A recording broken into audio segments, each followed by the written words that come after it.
दोस्तों, ये कहानी एक लड़की की है जो कोठा से निकलकर आर्मी ऑफिसर बनने तक का सफर कैसे तय की। ये कहानी उन सभी लड़कियों के लिए है जो सच में कुछ करने का ठान लेती हैं।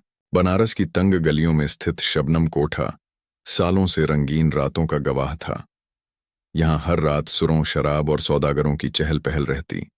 इन्हीं आवाजों के बीच एक लड़की पैदा हुई थी, गुलाबो। उसकी माँ नसीमा इसी कोठे की एक मशहूर तवायफ थी।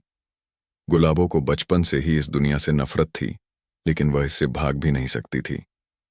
गुलाबो अक्सर कोठे की खिड़की से बाहर झांकती और सोचती कि क्या कोठे के बाहर की दुनिया उसके लिए भी है। क्या वह भी किसी आम लड़की की तरह स्कूल जा सकती है। उसे किताबों से बेहद लगाव था, लेकिन उसकी माँ हमेशा कहती, इस कोठे में पढ़ाई किसी को बचा नहीं सकती। यहाँ लड़कियों की किस्मत पहले ही लिखी होती है। पर गुलाबो मानने वालों में से नहीं थी।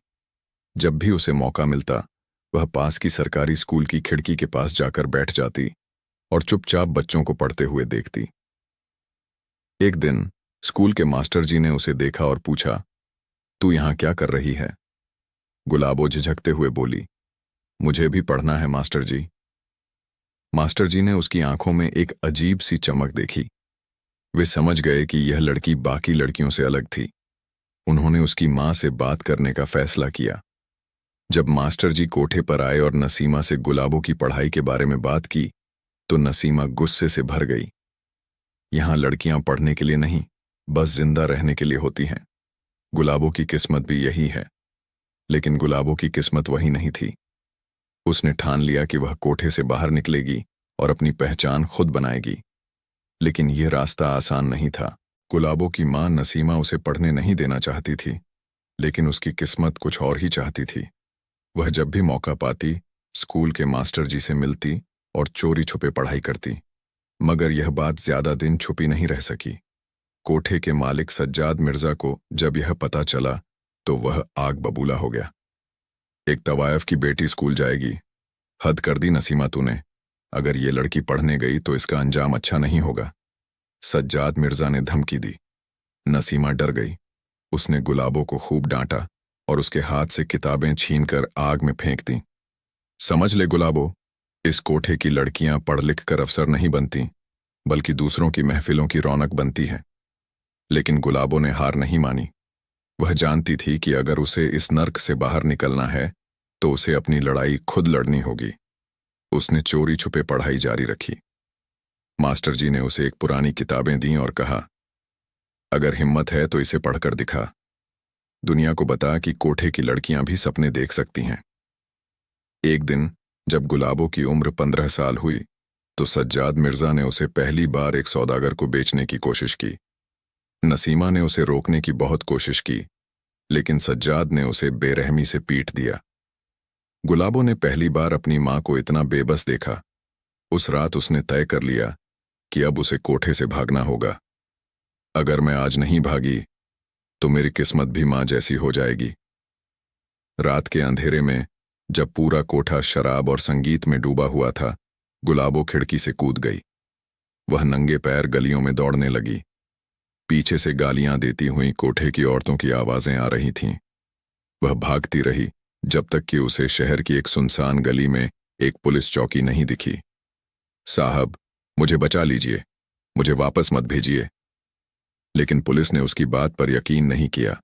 उनके लिए वह बस एक और कोठे की लड़की थी जिसका कोई वजूद नहीं था। लेकिन किस्मत को कुछ और ही मंजूर था। उसी समय एक एनजीओ की समाज सेवी महिला सुमित्रा देवी वहां आईं। उन्होंने गुलाबो की हालत देखी और उसे अपने साथ ले गईं। वहां जाकर गुलाबो ने पहली बार एक साफ सुथरा बिस्तर देखा, एक खिड़की जिससे बाहर की दुनिया साफ दिखती थी, और सबसे जरूरी, आजादी। अब वह पढ़ाई कर सकती थी, बिना किसी डर के।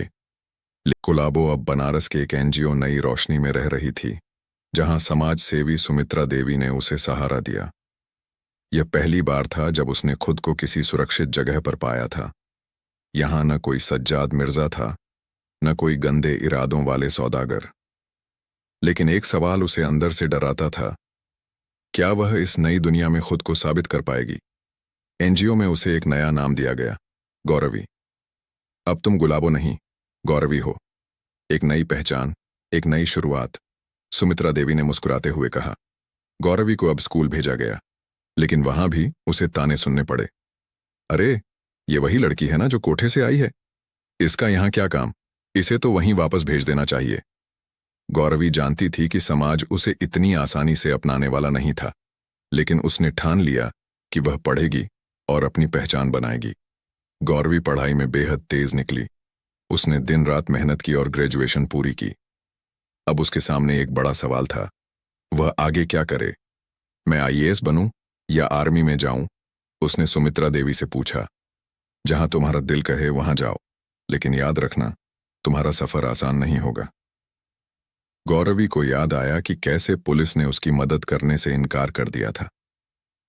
अगर मैं आईएएस बनी तो ऐसी लड़कियों की आवाज बन सकती हूं, लेकिन अगर मैं आर्मी में गई तो मैं उन दरिंदों से लड़ सकती हूं जो लड़कियों को एक वस्तु समझते हैं।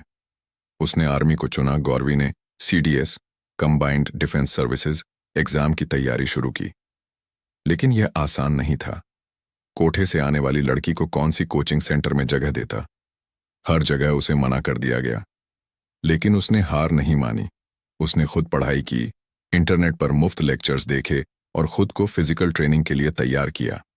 पहली बार उसने परीक्षा दी, फेल। दूसरी बार फेल।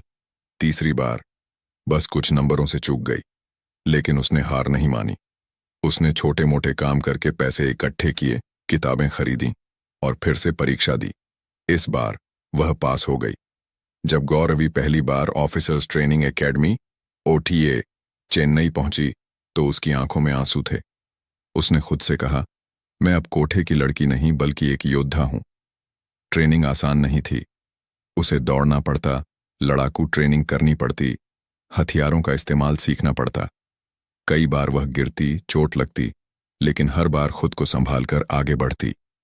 एक दिन जब उसके ट्रेनिंग अफसर ने उसका परिचय पूछा तो उसने गर्व से कहा, गौरवी सिंह, बनारस। उसे अब अपने अतीत को छुपाने की जरूरत नहीं थी। ट्रेनिंग के बाद गौरवी को भारतीय सेना में कमीशन मिला। जब उसकी वर्दी पहने तस्वीर अखबारों में छपी तो बनारस के शबनम कोठे में हलचल मच गई। गुलाबो आर्मी ऑफिसर बन गई। नाम बदल लेने से खून तो नहीं बदलता, लेकिन अब गौरवी को परवाह नहीं थी।